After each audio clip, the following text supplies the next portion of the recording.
Oh là là, c'est compliqué de se remettre en route, hein. J'ai fait un petit concours pour gagner un calendrier de la ferme.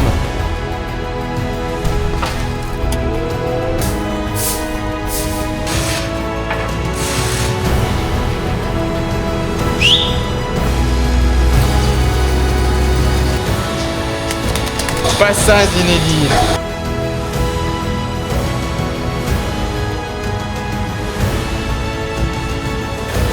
Et regardez, elle va passer de... Qu'est-ce que je vous ai dit?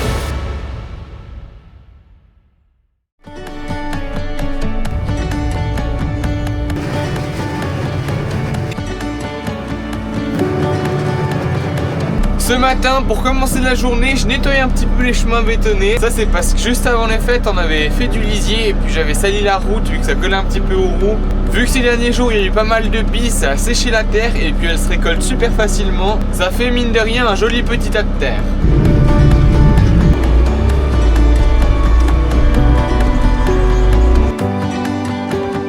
Pourtant, sur la route, c'était pas épais, mais... vu qu'il y avait sur pas mal de longueur, bah un petit peu de terre sur pas mal de longueur, ça fait vite pas mal de terre. Là, je suis dans une parcelle où on a une dérobée, on avait semé ensemble, c'était cet été, fin de cet été, derrière du colza. Puis j'étais venu faire juste une épandeuse de fumier pour enlever le fumier liquide qu'on a. Puis aussi des bossettes de lisier. C'est d'ailleurs pour ça que ça a sali un petit peu la route. D'ailleurs, n'hésitez pas à aller voir mon compte TikTok, j'avais fait un TikTok sur l'épandage de lisier. Il est vrai, peut-être qu'on voit le nouveau tracteur. Il est vrai. Mais ça, faut pas que je le dise trop fort. Et bien voilà, bienvenue à tous dans cette nouvelle vidéo. Aujourd'hui, samedi 27 décembre, bientôt la fin de l'année d'ailleurs. Vous l'avez vu, ce matin, j'ai nettoyé un petit peu le chemin avec le télescopique qui était un petit peu sale comme je l'ai expliqué. Puis dans les précédentes vidéos, j'avais commencé un petit peu l'hivernage des machines, sauf que j'avais pas entièrement terminé. Il y a encore des autres machines qu'il faut hiverner. Et une grosse pièce à faire, bah c'est le semoir. Pour rappel, on a fini les semis au mois de novembre, ça collait un petit peu. Qui dit ça collait, dit il y a vraiment de la terre de partout, ça s'est collé. Même en détachant le semoir, ça en a mis partout dans l'hangar. Et puis bah voilà, c'est important de faire un petit coup de propre, enlever un peu la terre. Aussi de graisser entièrement le semoir. Et puis bah voilà, ça fait déjà un petit bout de travail à faire. Bon, vous avez le programme pour cette suite de matinée. Maintenant, faut accrocher la machine. C'est bon, je viens de ramener le semoir à la ferme, ça va bien. D'ailleurs, coucou vous. Et puis maintenant, le job, vous voyez, tous ces endroits où il y a de la terre, faut que j'appuie un petit peu. Bah, une main, c'est compliqué, mais que je fasse tomber la terre ici. Ça, c'est la première étape du job. Une fois que j'aurai enlevé toute la terre, ça vaudra la peine de passer le Karcher. Mais si j'enlève pas la terre, je vais utiliser beaucoup trop d'eau pour ce que c'est. Et puis, quand il y a encore des tas de terre, tout d'un coup, on enlève un tas de terre avec le Karcher. Ça gicle de partout et ça ressalit encore les endroits qu'on a lavés. Enfin, pour ceux qui utilisent souvent le Karcher, je pense que vous me comprenez. Bon, allez, au boulot. Je pose la caméra là, tu fais gaffe, pas qu'on me la vole, hein.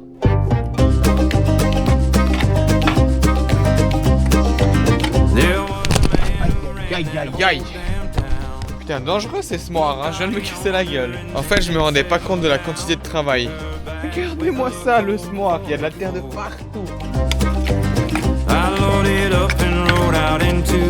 Alors, petite technique pour enlever la terre dans ce semoir, c'est peut-être pas la meilleure, mais en tout cas, c'est ce que j'ai trouvé. C'est pas compliqué, t'arrives, tu baisses ton semoir sur la route et tu roules tout doucement, juste afin que ça enlève la terre sur les rouleaux. Là par exemple, entre les rouleaux, c'est trop compliqué à faire avec mon petit raclet, j'en ai pour 2 jours. L'idée c'est pas non plus de le nettoyer impeccable, qu'il n'y ait pas le moindre bout de terre, parce que la prochaine fois que je vais semer, il va redevenir sale.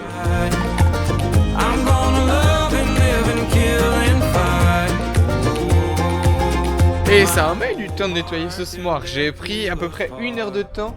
Il y avait de la terre de partout, j'avais jamais vu ça. Alors là, c'est juste la terre qui venait des rouleaux. Et il y avait de la terre tout ici, ça s'est tout bloqué jusqu'à là, jusqu'à ce niveau. Et regardez, j'ai même pas vu, il y a encore un gros morceau de terre là. Pas trop long à l'enlever celui-là. Je confirme qu'en bon coup de Karcher, ça fera jamais de mal à ce semoir. Bon, il s'agirait un petit peu d'enlever la terre qui est là. Vu que j'ai mis de la terre un petit peu partout, sur la route, même dans l'hangar, je vais aller chercher le télescopique avec le godet et je vais faire la même chose que ce matin. Sauf que je vais nettoyer les autres endroits, genre sous l'hangar. Puis à la ferme, je vais prendre ce tas de terre et puis le mettre vers le tas de fumier comme l'autre. Hop là, et début d'après-midi, on est de nouveau là. À midi là, on a terminé les restes de Noël, on a fait une fondue Bressan. Bah je peux dire que là, oh là là, c'est compliqué de se remettre en route, hein. You gotta roll with it, just roll with it, just gotta go with it, just go with it. Et pareil, on nettoie sous l'hangar. Just roll with it, you gotta roll with it, just roll with it. top, c'est fait. Est-ce que je vous avais dit qu'il fallait me suivre sur Instagram dans mes dernières vidéos? Oui, je vous l'avais dit. Voilà, je vous dis comme ça sur YouTube, de toute façon c'est trop tard, c'est passé. Pour les personnes qui m'ont suivi sur Instagram, j'ai fait un petit concours pour gagner un calendrier de la ferme. Voilà, c'est pas compliqué, c'est un petit calendrier avec des photos pour chaque mois de nos machines. Enfin voilà. Donc voilà, c'est un petit concours que j'avais pas prévu de faire pour vous remercier un petit peu, remercier les personnes qui me suivent sur Instagram. Au programme de la prochaine vidéo, on envoie le colis.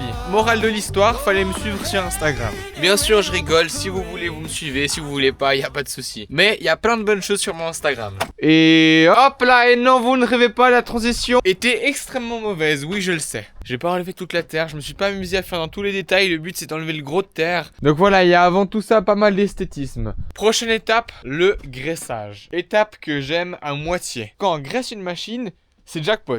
C'est soit tout se passe bien, on arrive bien à graisser la machine, il n'y a aucun problème. La pompe à graisse fonctionne bien, ça s'en met pas partout. Soit on sait pas pourquoi, il y a un problème, puis la pompe à graisse fonctionne pas, tu t'en mets partout. T'arrives pas bien à accéder au graisseur, voilà. C'est kiff-kiff. C'est soit l'un, soit l'autre. Maintenant, on va falloir croiser les doigts. Et puis bah, direction la pompe à graisse. Hein. Aïe, c'est beau, ils viennent me lécher la caméra. Bon, c'est normal, c'est des veaux, on leur veut pas. Bon voilà, j'ai fini de faire tout ce que j'avais à faire sur le semoir. Maintenant, on va le ranger, c'est parti.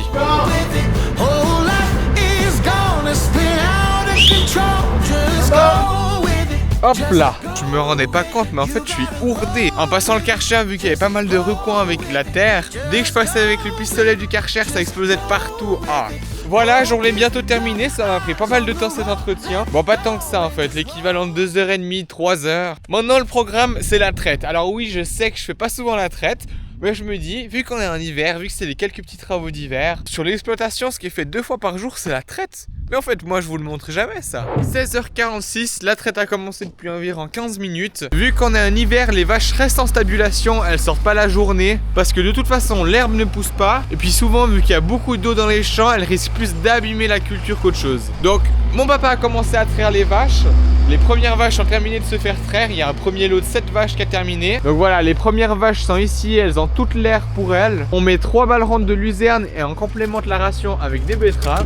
Dans notre système, on n'a pas vraiment de machine pour les hacher, les betteraves. Mais n'empêche que les vaches les mangent très bien comme ça. Ce qu'elles font, c'est qu'elles croquent dedans. Elles prennent un petit peu de temps, mais elles les mangent quand même très bien. Pendant ce temps, il y a notre employé qui est en train de pailler la stabulation. Très important de pailler parce que vu que les vaches restent beaucoup dans la stabulation, faut qu'elles aient un bon endroit pour se coucher, qu'ils soient pas trop sales, sinon les vaches elles sont sales. Voici le paillage en action.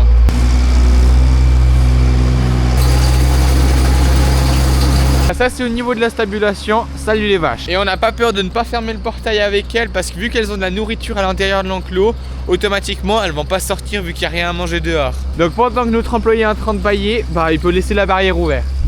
Hop là. Bon voilà, pour vous expliquer, on a une vache ici qui a une mamite. On voit ici, c'est très dur au toucher. Une mamite, c'est l'infection de la glande mammaire chez la vache. Du coup, ça veut dire que son lait, il est un petit peu cailleux. C'est pas un lait qu'on peut amener à la laiterie. Si on vous montre, ça fait un petit peu des morceaux de beurre. Dès qu'on a remarqué que le lait de la vache était un petit peu bizarre, différent, on a fait une analyse de lait et on a reçu les résultats qui nous confirmait comme quoi c'était une mamite et puis ça nous précisait quel type de bactérie est-ce que c'était. Comme ça on peut faire le traitement adapté pour la vache. Et là par exemple pour le traitement, d'abord on passe cette petite serviette pour désinfecter à l'alcool et après on met ce produit à l'intérieur du pied de la vache. Pas oublier de bien désinfecter le pied et le traitement pour cette vache dure 5 jours. Ouah, non, pas ça Zinedine. Mais elle buzz. C'est toujours comme ça avec les vaches.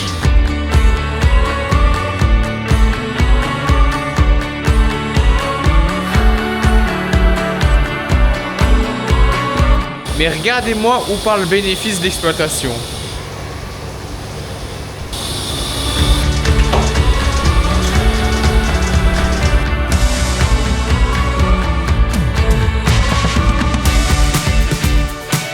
Ça boit, c'est chef? Ouais, ça boit.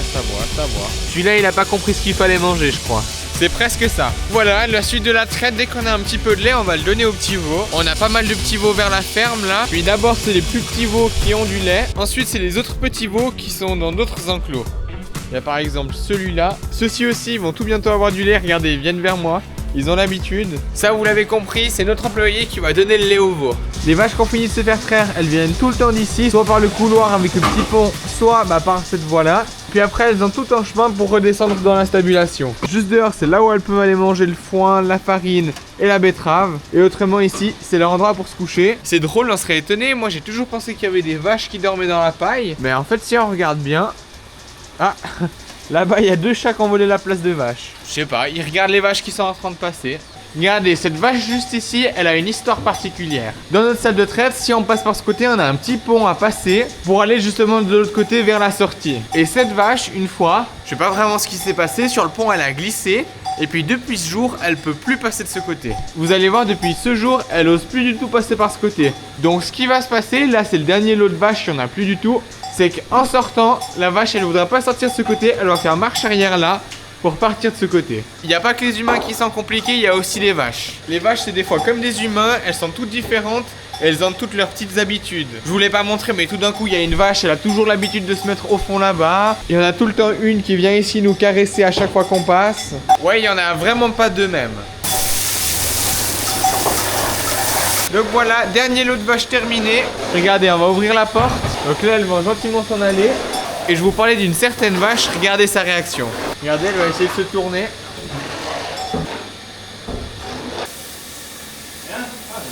Allez. Et regardez, elle va passer de l'autre côté. Qu'est-ce que je vous ai dit? Une bonne chose de terminée, les vaches sont prêtes. Je voulais vous faire un petit peu un bilan de cette année. Bilan un petit peu sur la ferme et puis sur YouTube. Parce que la vidéo ce sera la dernière de cette année. Alors voilà, pour commencer un petit peu par YouTube, je vous remercie. On a plus que doublé le nombre d'abonnés auquel on était au début 2025. On est passé de 2000 à bientôt 4700. Je vous en remercie. Vous avez vu un petit peu d'après mon contenu cette année pour ceux qui me suivaient depuis un peu plus longtemps. Maintenant je fais des vidéos qui durent un petit peu plus longtemps, un petit peu plus vlog. Et comme je l'ai expliqué sur ma FAQ, je cherche vraiment à avoir cette partie vidéo où je mets des explications, une partie vlog et une partie avec des belles images. C'est pas toujours le cas pour toutes les vidéos. Par exemple cette vidéo, je sais que je vais pas pouvoir faire des plans au drone. De 1 parce qu'il fait vraiment pas très beau. Et de 2 parce que j'ai rien à vous filmer en fait. Et par rapport à 2026, je me réjouis de cette année. J'espère qu'elle sera bonne. Je tenais vraiment à prendre un moment pour vous remercier pour tout le soutien que vous m'apportez à chaque fois. À chaque fois il y a plein de gens qui mettent des commentaires. Et même ceux qui en mettent pas. Plein de gens qui mettent des commentaires, qui me donnent un retour positif sur la vidéo. Et ça donne envie de continuer. Maintenant si je dois parler un petit peu hors YouTube, au niveau de la ferme, il y a eu pas mal de nouveautés. Première nouveauté de l'année, je vous ai montré, c'était un tonouti, un endaineur à soleil. Bon après ça c'est pas gros d'investissement, ça coûtait vraiment pas cher, c'est que de la mécanique. Puis il y a aussi la deuxième benne Vaillat qui est juste derrière moi. Cette benne juste ici. Niveau investissement, il y a encore une dernière chose, c'est le nouveau tracteur. Bon je suis désolé, je vous le montrerai pas dans cette vidéo, ce sera pour 2026. Je vais essayer de vous faire une belle vidéo par rapport à ce tracteur. Ce sera pour bien commencer 2026. Autrement pour parler de 2025, je viendrai un petit peu sur les cultures et le lait. Au niveau lait, cette année on a été gâtés, on a eu assez de lait, même bien assez de lait. Faut dire que le fourrage l'année passée était bon, qu'il y avait assez d'eau cette année aussi. Bon, hormis en été, mais ça c'est un petit peu la routine. Le seul point qui peut être un petit peu péjoratif pour nous, c'est les taxes douanières aux USA, aux États-Unis. Par rapport à ça, on a un petit peu de chance, on a de la marge, ça ne nous touche pas directement. Mais faut savoir que ça a été une assez grande inquiétude parce que pour ceux qui découvrent ma chaîne avec cette vidéo, nous on produit du lait pour du gruyère. Et le gruyère, c'est un fromage qui est pas mal exporté dans le monde entier, mais surtout aux États-Unis. Autrement niveau culture, le blé était cette année un petit peu moins bon. La parcelle où on avait notre blé a beaucoup souffert du surplus d'eau du printemps. Blé concurrencé par beaucoup d'eau, blé concurrencé par beaucoup de raigrats. C'est pour ça que dans notre rotation, on a mis du colza. On a des produits de traitement avec le colza qui sont assez efficaces contre les graminées. Or, cette année, les rendements étaient moyens, ça allait. Puis colza, on a été surpris. On a eu une assez bonne année par rapport au colza qu'on devait avoir. Pour rappel, notre colza l'année passée, si je prends la même date, donc aujourd'hui, ça fait le 27 décembre de l'année passée, il y avait un champ de raigras. On voyait pas le colza. Le colza était présent, mais il s'était fait étouffer par le surplus de raigras. Je vous mettrai sûrement quelques vidéos à l'écran pour que vous visualisiez mieux. Tu fais quoi, toi, là? Tu regardes quoi? Enfin bref, voilà, je vous remercie d'avoir regardé cette vidéo. N'oubliez pas, si elle vous a plu, le like, l'abonnement. Et puis les vaches, je vous dis à la semaine prochaine.